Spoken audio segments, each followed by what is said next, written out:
পড়ছিলাম প্রণয়ের গুনগুন, কলমে মুন্নি আক্তার প্রিয়া, পর্ব সংখ্যা 7। প্রণয় গালে হাত দিয়ে বসে আছে, সাথে আছে কুলসুম, কুলসুমের স্বামী বিপ্লব এবং মাসুদ। কুলসুমদের বাড়ির ছাদে বসেছে সবাই। বিপ্লব বৃহস্পতিবার রাতে এসেছে। গোল বৈঠক বসার কারণ আছে। গুনগুনের কথাগুলো খুব ভালোভাবেই প্রভাবিত করেছে ওকে। এখন আড্ডা দিতে ভালো লাগে না। গুনগুনের কথাগুলো মাথায় বেশ করে জেঁকে বসেছে, কিন্তু কোথেকে কিভাবে কি শুরু করবে কিছুই বুঝতে পারছিল না। তাই ঠিক করেছে বিষয়টা নিয়ে আলোচনা করা দরকার। আলোচনার বিষয়বস্তু হচ্ছে প্রণয় ব্যবসা করবে, কিন্তু কি ব্যবসা করবে সেটাও বুঝতে পারছে না। সেই বিষয়েই বিশেষ আলোচনা চলছে এখন। শীতের উষ্ণ নরম রোদ গায়ে মাখিয়ে মাসুদ বলল, চল কাঁচা শাক সবজি বেচি, তুই ভ্যান চালাবি আর আমি ওই শাক লাগবো, লাল শাক, লাউ শাক, কুমড়া শাক, পাট শাক নিয়ে যান। আইডিয়া কেমন? কুলসুম বলল, তোর মতোই বাজে। মাসুদ আহত হলো। এত সুন্দর আইডিয়াকে কেউ বাজে বলতে পারে? ইগোতে লেগেছে খুব। ও নাক মুখ কুচকে বলল, তাইলে তুই ক। কুলসুম কিছুটা ভাবুক চিত্তে বলল, মেকআপ অথবা স্কিন কেয়ার প্রোডাক্টের বিজনেস করলে কেমন হয়? প্রণয় নাকচ করে বলল, আরে না, আমার এসব ব্যাপারে কোনো আইডিয়া নেই। বিপ্লব বলল, তাহলে ড্রেসের? না ভাই, ড্রেস সম্পর্কে তো আমার কোনো আইডিয়া নাই। কুলসুম দ্বিধান্বিত হয়ে বলল, তাহলে কি করবি? আর তো কিছু দেখি না। প্রণয় এবার একটু ভেবে বলল, ধুর, গুনগুনকে লাগবে, ও একটা ভালো আইডিয়া দিতে পারবে। মাসুদের মেজাজ এবার আরও বেশি বিগড়ে গেল।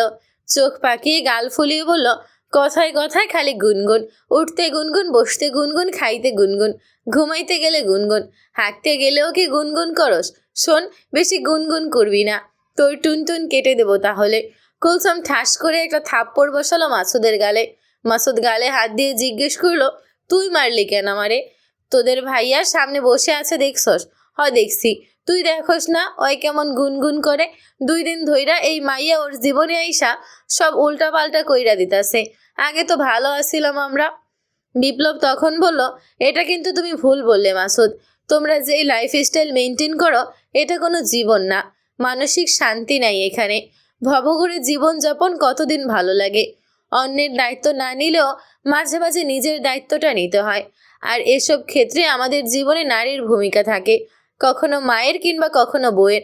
গুনগুন প্রণয়ের বউ না হলেও ওর জীবনে মেয়েটা ব্লেসিং হয়ে এসেছে। তোমাদের যেমন ঝগড়াঝাটির কথা শুনেছি, এতে করে অন্য কোনো মেয়ে হলে কখনোই এতটা ভাবতো না। কারো এত দায় পড়েনি নিজের খেয়ে অন্যের জন্য ভাববে কেউ। এই দুনিয়ায় কেউ কাউকে নিঃস্বার্থভাবে সাহায্য করে না। গুনগুন প্রণয়ের ভালো চায় বলেই ওর জীবন বদলাতে যাচ্ছে। বিপ্লবের কথাগুলো মাসুদকে কতটা প্রভাবিত করেছে জানা নেই, তবে প্রণয়কে ভীষণভাবে প্রভাবিত করেছে। কুলসুম বলল, আমি তোদের ভাইয়ার সাথে একমত। মেয়েটা রাগী হোক আর যাই হোক, ভালো মনের মেয়ে, এটা তো মানতেই হবে। প্রণয় রে আর তোরে গুনগুন কালা জাদু করছে আমি শিওর, বলল মাসুদ। কুলসুম বলল, তোরেও করা দরকার ছিল। আমারে কালা জাদু সাদা জাদু কোনোটাই করতে পারবো না কোনোদিন। ওরে আমার ভালো লাগে না, কোনোদিন ভালো লাগবেও না। খালি প্রণয় ব্যবসা করতে চাইছে বইলা রাজি হইছি, কারণ অয় আমার কলিজার দোস্ত। ওর লাইগে আমার জীবন সবসময় হাজির। মাসুদের কথার মাঝেই গুনগুন চলে এসেছে। প্রণয় অবাক হয়ে তাকিয়ে আছে ওর দিকে। কুলসুম তখন ওকে খোঁচা মেরে ফিসফিস করে বলল, ওভাবে তাকিয়ে থাকিস না হাদারাম, আমি ওকে আসতে বলেছিলাম। প্রণয় শুধরে গিয়ে সংযত ও স্বাভাবিক হয়ে বসলো, যেন সে জানতই যে গুনগুন আজ আসবে। গুনগুন কাছে এসে সবার উদ্দেশ্যে বলল, কেমন আছেন সবাই? কুলসুম বলল, ভালো আছি, বসো। গুনগুন বসতে বসতে মাসুদ মুখটা গোমড়া করে বলল, এতক্ষণ তো ভালোই ছিলাম, কিন্তু মনে হয় না এখন আর ভালো থাকবো। কখন আবার থাপ্পড় দিয়া বসবো তার তো কোনো ঠিক নাই। তোমার তো আবার মুখের চেয়ে হাত বেশি চলে, তাও আবার রকেটের গতিতে। গুনগুন হেসে বলল, হাত চালানোর কাজ করলে তো হাত চালাবই। তুমি কি জাদুবিদ্যা জানো? গুনগুন হকচকিয়ে বলল, মানে? প্রণয় এবার মাসুদকে ধমক দিয়ে বলল, থামবি তুই? থামতাসি। ওরে কিছু কইলেই তুই এমন স্যাদ কইরা উঠোস কেন? তোর আজে বাজে কথা বন্ধ কর মাসুদ। কুলসুম গুনগুনকে বলল, এই পাগলের কথা বাদ দাও। তোমাকে ডেকেছি তোমার ভাইয়ার সাথে পরিচয় করিয়ে দেওয়ার জন্য। ও হচ্ছে বিপ্লব, আমার হাজবেন্ড। এরপর বিপ্লবের দিকে তাকিয়ে বলল, আর ও হলো গুনগুন, তোমাকে বলেছিলাম ওর কথা। গুনগুন সালাম দিল। বিপ্লব সালামের জবাব নিয়ে বলল, ওয়ালাইকুম সালাম, ভালো আছেন? আলহামদুলিল্লাহ ভাইয়া, আপনি? আপনার বোনের সাথে থাকলে অলওয়েজ ভালো থাকি। গুনগুন হাসলো। মাসুদ পিঞ্চ মেরে বলল, এই মাইয়ার থেকে একটু দূরে থাকেন ভাই। কখন দুমদাম মাইরা বসবো তখন আপনার ভালো থাকার দুনিয়া একদম কালো হইয়া যাইব। কুলসুম ধমক দিল। মাসুদ? গুনগুন ঠোঁট বাঁকিয়ে হেসে বলল, মনে হচ্ছে ওই দিন থাপ্পড়ের দোষটা কম হয়ে গিয়েছিল আপনার জন্য। মাসুদ এবার হন্তদন্ত হয়ে বলল, দেখছিস কি কইল আমারে? এখন তো কিছু কবি না ওরে। তুই ওর পেছনে আগে লাগিস, অযথাই ঝামেলা বাঁধাস কেন? বাহ বাহ, এখন তুইও ওর দলে। শালা আমি হইলাম আমের আঁটি। প্রণয় এতক্ষণে মুখ খুলল, নড়ে চড়ে বসে বলল, বোঝার জন্য থ্যাঙ্কস। এখন দয়া করে মুখটা বন্ধ করে বসে থাক। মাসুদ সত্যি সত্যি চুপ করে বসে রইল। এত অবহেলা অবমাননা তার সহ্য হচ্ছে না। একটা মেয়ের জন্য বন্ধু এভাবে পর হয়ে গেল। ঠিক আছে, না বললো কথা, কি আসে যায় তাতে। এই নাও কেক খাও, আমি বানিয়েছি। গুনগুনকে কেক এগিয়ে দিল কুলসুম। গুনগুন মৃদু হেসে বলল, আপনি তো রূপবতী, সাথে গুণবতীও আপু। কুলসুম লজ্জা পেল, প্রসঙ্গ বদলে বলল, গুনগুন শোনো না, একটা আইডিয়া লাগবে বুঝলে। কোন ব্যাপারে? ব্যবসায়ের জন্য। প্রণয় ভেবেছে ব্যবসা শুরু করবে। কি ব্যবসা করা যায় বলো তো? আমরা তো কোনো কিছুই ভেবে পাচ্ছি না। গুনগুন মুখের কেকটুকু শেষ করে বলল, ফুড কোর্ট দেয়া যেতে পারে। এই কথা শুনে মাসুদ যেন আকাশ থেকে পড়ল, আর চুপ করে থাকতে না পেরে বলল, কি ফুড কোর্ট? মানে খাবারের দোকান দেব আমরা? রাস্তায় দাঁড়িয়ে খাবার বিক্রি করব? আপনাকে বলিনি, প্রণয়ের জন্য বলেছি। মাসুদ এবার কিছুটা রাগে কণ্ঠে বলল, এই মেয়ে, প্রণয়ের জন্য বলছো মানে কি? প্রণয় আর আমি কি আলাদা নাকি? ও যা করবে আমিও তাই করব। তোমার উদ্দেশ্য আসলে ভালো না। তুমি আসছো আমাদের আলাদা করতে।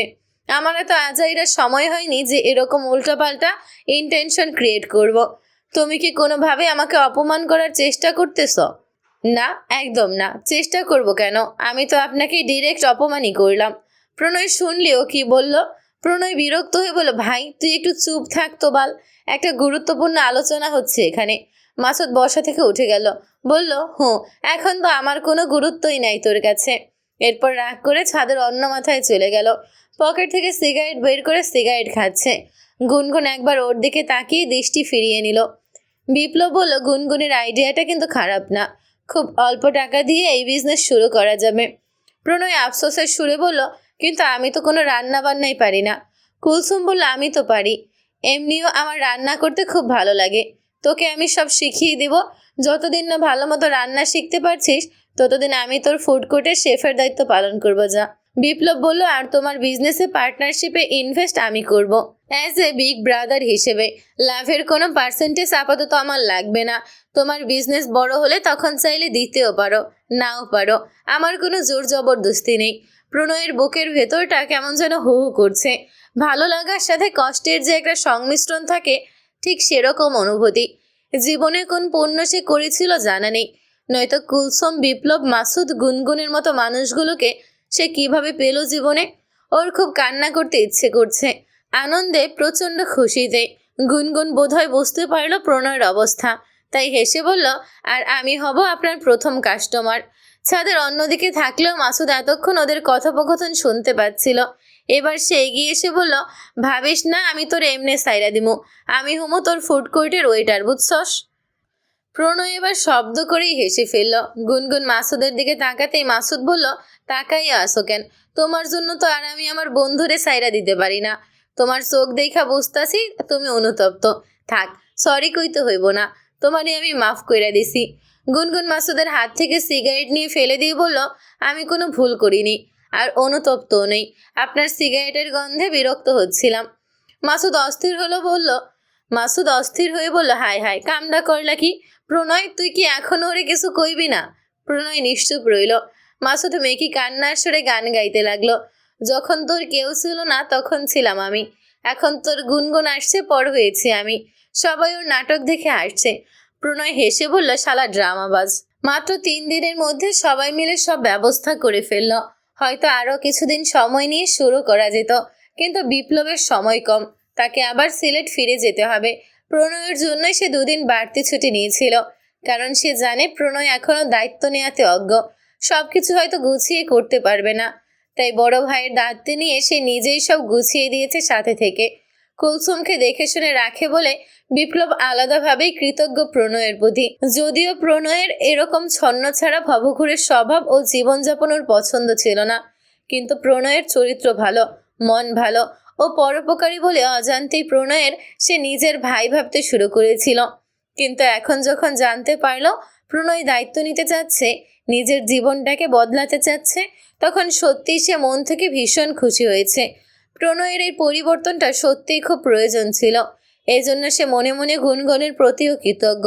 ভাগ্যিস মেয়েটা প্রণয়ের জীবনে এসেছিল, না হলে কি এই পরিবর্তিত প্রণয়কে ওরা কেউ কখনো দেখতে পেত? যেরকম কথা হয়েছিল সেরকমটাই করা হয়েছে সব। কুলসুম বাড়ি থেকে কিছু খাবার বানিয়ে এনেছে, আর কিছু খাবার এখানেই বানানো হচ্ছে। প্রণয়ের পাশে দাঁড়িয়ে ওকে রোল বানানো শেখাচ্ছে।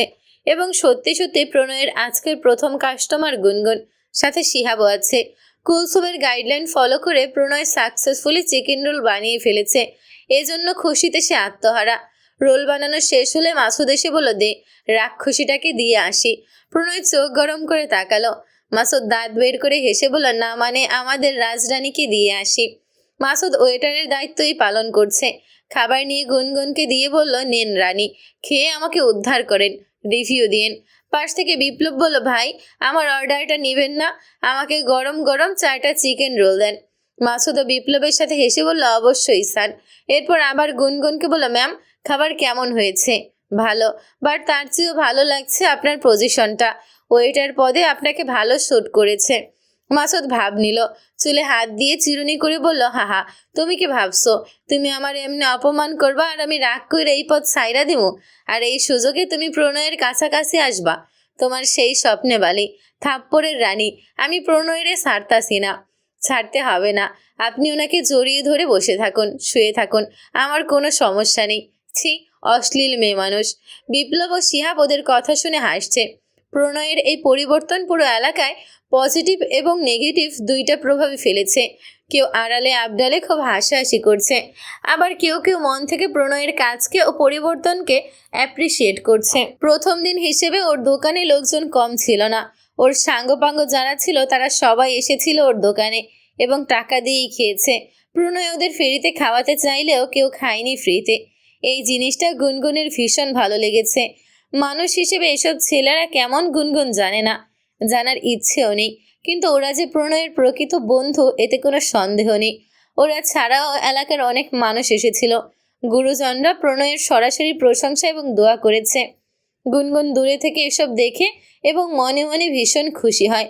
এখন আর ভার্সিটি থেকে ফেরার সময় প্রণয়কে সিগারেট হাতে টং দোকানে আড্ডা দিতে দেখা যায় না, কাজে ব্যস্ত দেখা যায়।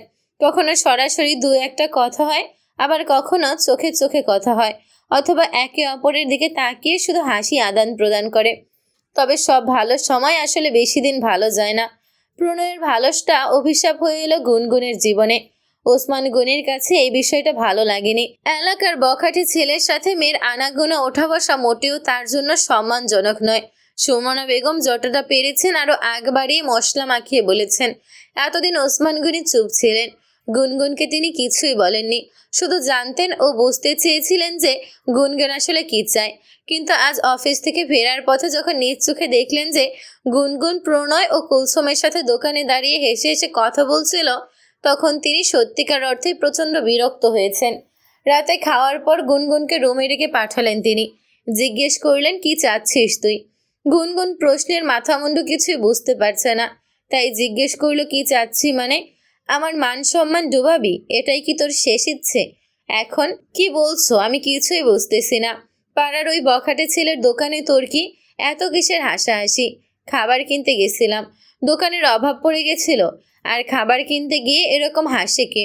কুলসুম আপু আমার পরিচিত, তাই ওনার সাথে কথা বলছিলাম। গুনগুন, একটা কথা মাথায় রাখিস যে জন্ম আমি তোরে দিছি, তুই আমারে দেশ নাই। আমার এসব উল্টাপাল্টা বুঝাইতে আসিস না, আমি সব বুঝি। গুনগুন শেষলাত্মক কণ্ঠে বলল, আফসোস তো আমার এখানেই, জন্ম দিয়েই শুধু দায়িত্ব শেষ করে ফেলেছ, এখনো নিজের মেয়েকে চিনতে পারোনি। চেনার তো আর কিছু বাকি রাখিস নেই। তোর রুচি এখন এত নিচে নেমে গেছে যে ওই ছেলের সাথে তুমি ভুল ভাবতেছ। ওনার সাথে আমার কোনো সম্পর্ক নেই। আমি খুশি হব যদি সত্যি আমি ভুল প্রমাণিত হই।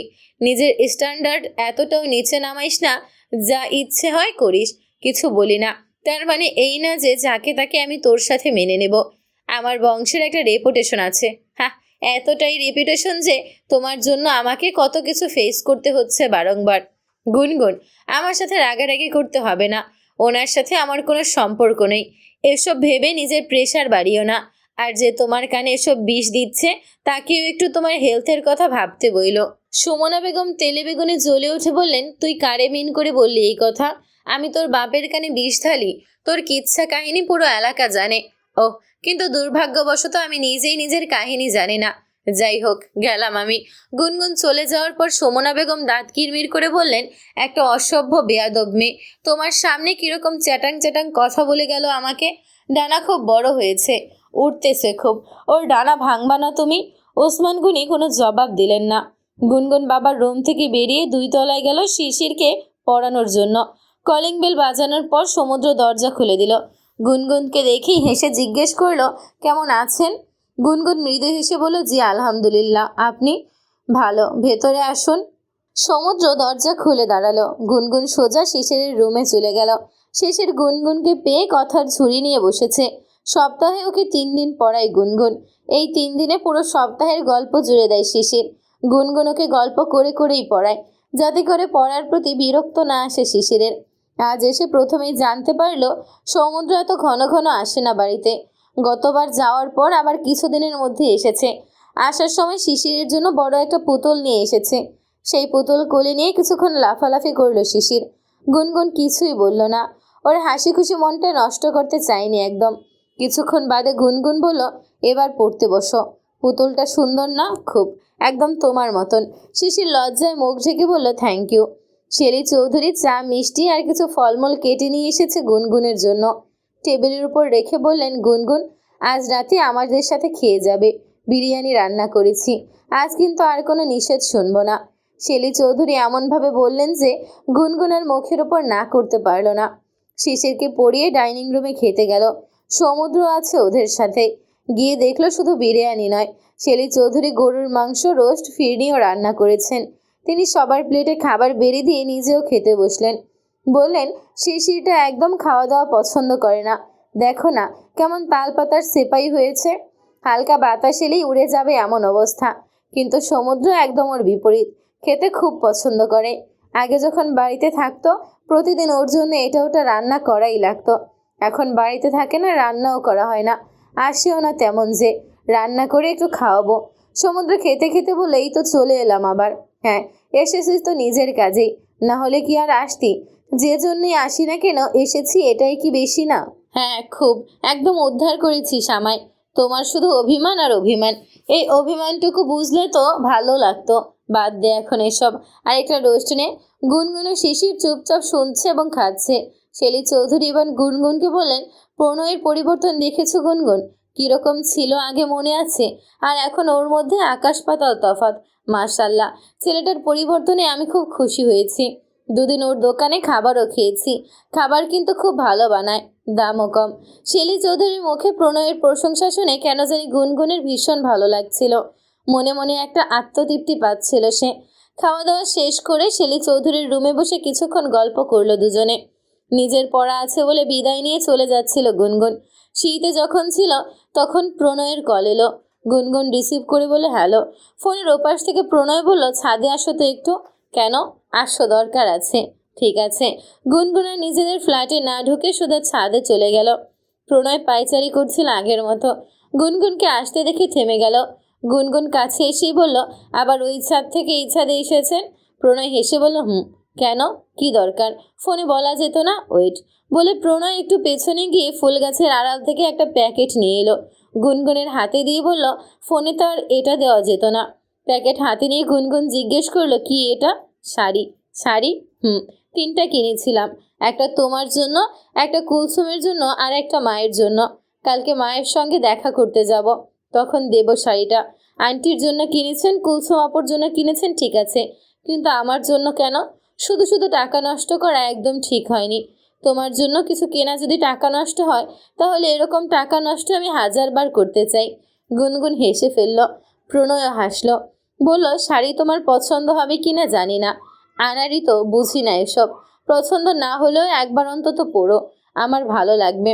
আচ্ছা, স্টিল বলবো, কোনো দরকার ছিল না আমার জন্য শাড়ি কেনা। টাকা সেভিং করতে হবে। দরকার ছিল। শাড়িতে তোমাকে খুব সুন্দর লাগে। আর টাকার ব্যাপারে ভেবো না, এখন আর উল্টাপাল্টা খরচ করি না আমি, টাকা জমাচ্ছি। মাঝে মাঝে শখ করে শখের মানুষদের জন্য একটু টাকা খরচ করাই যায়।